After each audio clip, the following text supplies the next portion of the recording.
Welcome back to video 3 regarding pregnancy supports. And today we're talking all about supplementation. I'm going to share some things with you that you want to avoid in a prenatal. And I'm also going to share some of the supplements that I am taking and give you some education backed by science as to why we want to focus on some of these things during pregnancy, even though it might not be a focus coming from your doctor. So first up, I want to talk about 5 things that you want to avoid in a prenatal. And number 1 is iron. So we know that an iron-rich diet is very important in pregnancy, but I truly believe it's important to check your iron levels and ferritin, looking for any iron deficiency anemia. And then if that is the case for you, support your body properly with the right type of iron that also has the cofactors, because we know that certain types of iron, synthetic iron, can really wreak havoc on the digestive system, causing nausea, constipation, which we do not need help with in pregnancy, right? And indigestion. So what I would say is supplement that separate from a prenatal. And if you need that, my top 2 products are Hemevite or Hemevite Plus from Apex Energetics that provide all the cofactors. So the second thing is artificial coloring. Believe it or not, some prenatal vitamins have artificial dyes that are banned in other countries as they have been linked to things like cancer and ADHD. So steer clear of that. Number 3 is heavy metals. You want to make sure that the products that you're taking are third-party tested for heavy metals such as lead, which have been found in a lot of prenatals on the market. Number 4 is folic acid. So folic acid is the synthetic form of folate. What you will commonly hear from your doctor is make sure that your prenatal has folic acid in it. However, the problem becomes genetics and our ability to methylate. So more than 40% of the population has some sort of block in their MTHFR gene.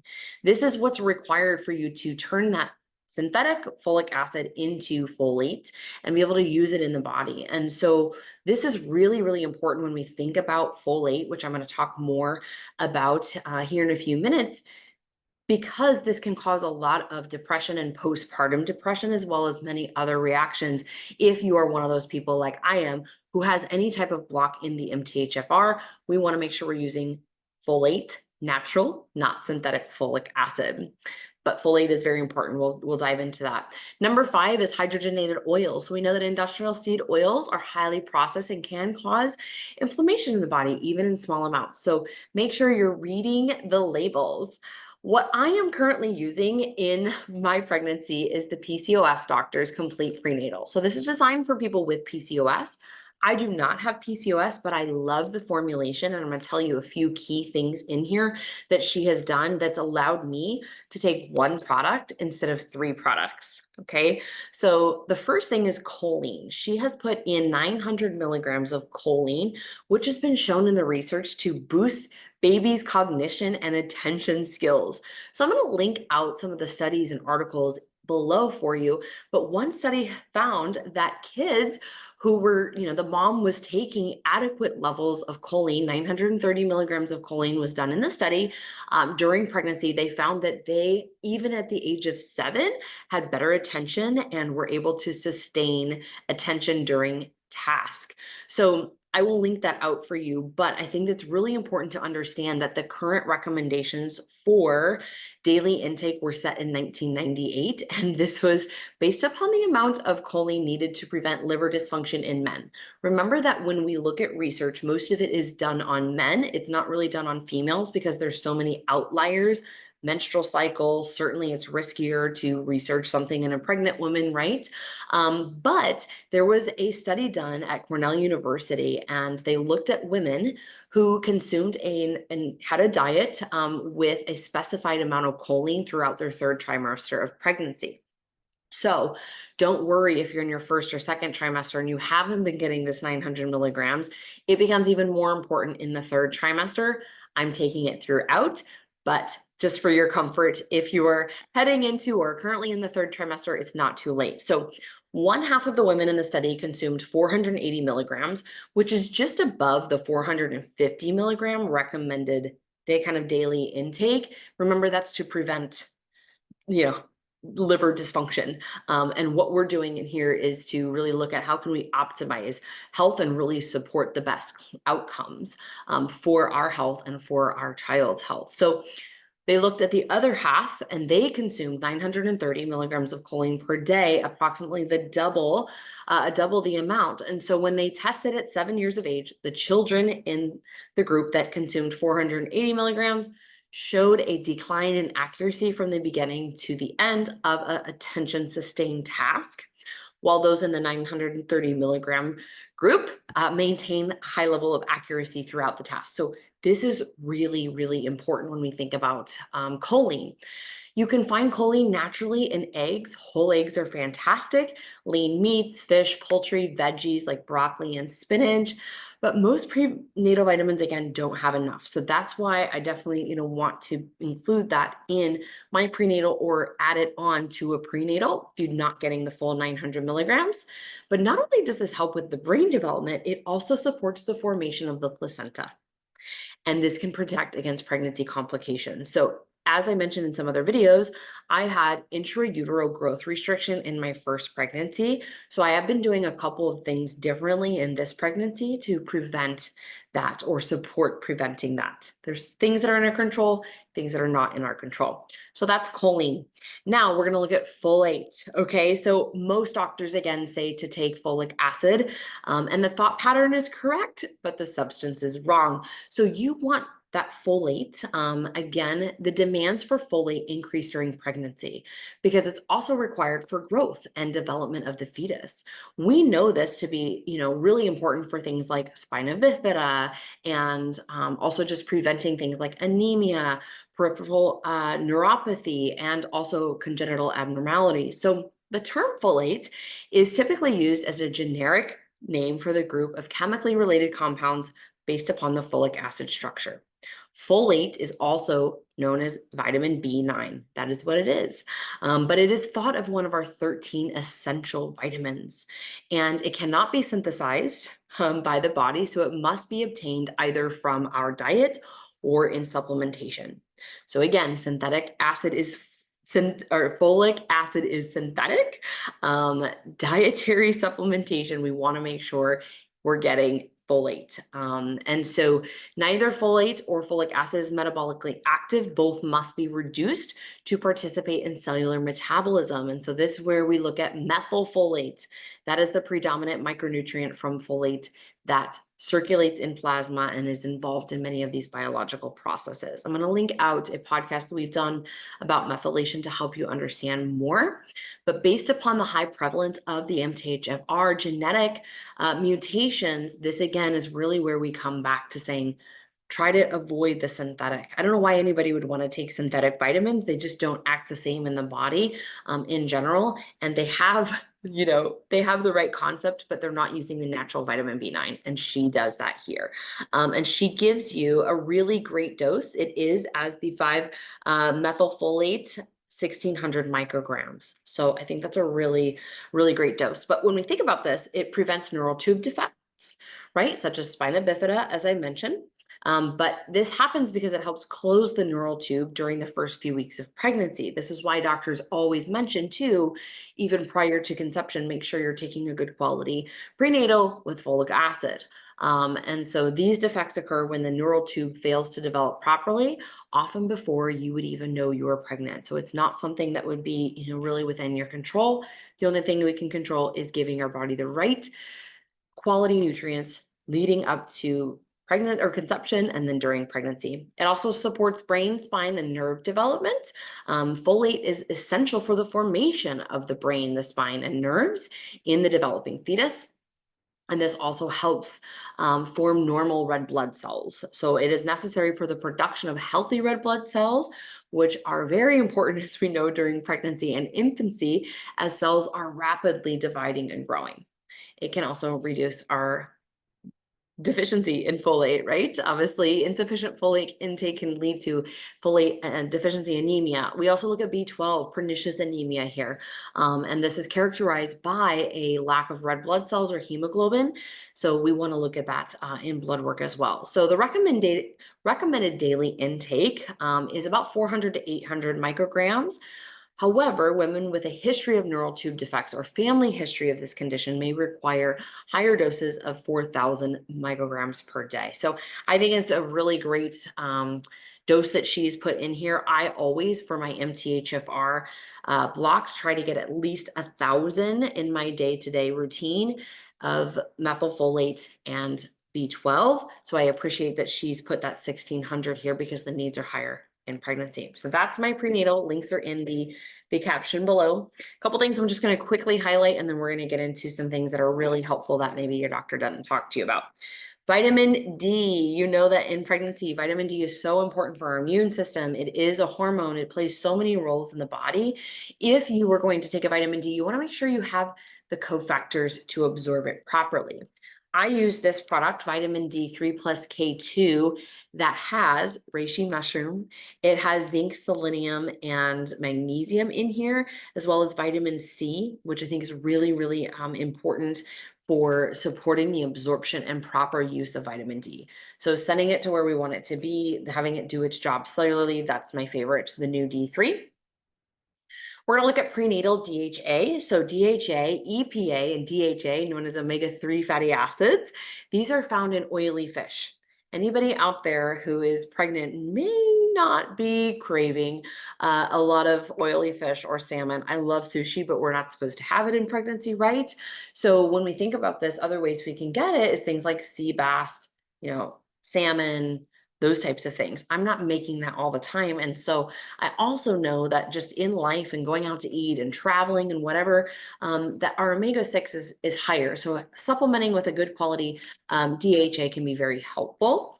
And there's really some good benefits, especially when we think about, the human body and pregnancy. So specifically, this offers benefits like reducing preterm labor and also can possibly reduce the risk of developing postpartum depression.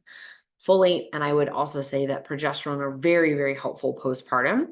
But for lactating women, adequate intake of healthy omegas is found to have better infant development, psychomotor development, and reduced risk of infant allergies. So that's another big bonus, right? When you think about their quality of life and longevity. These are also considered to be very essential because they can't be produced in the human body in adequate amounts. So we need to get it through our diet, especially when we're pregnant or breastfeeding. So a couple big benefits here: vision support, brain health, heart health, help maintain that healthy pregnancy, combat chronic inflammation, and support mental health as well. So how much do you want? Minimum 2,000 milligrams, but again, that's minimum. Really, some of the research and data suggests that the ideal dose or optimal dose is closer to 1,000 milligrams that we're aiming for during certain stages of pregnancy. And then that we are, looking at the ratios here to having a higher level of DHA versus EPA. So I like the Nordic Naturals, Needed has one, as well as the PCOS doc. So wherever you want to get it from, I will tell you the reason why I've chose this one is because the pill size is so small compared to some of those massive. If you guys can see this, like it's a very reasonable size fish oil capsule compared to some of like the horse pills. So I'll stick with this one for now. The next thing that I want to talk about is supporting your stomach acid levels. So if you followed me for a while, as a gut health nutritionist, passionate about having good bowel movements every day, stomach acid is imperative. It's also imperative when we are in higher times of stress, or again, a season of life that is very nutrient depleting and demanding on the body, because a large part of stomach acid's job is to help you absorb the nutrients that you are consuming.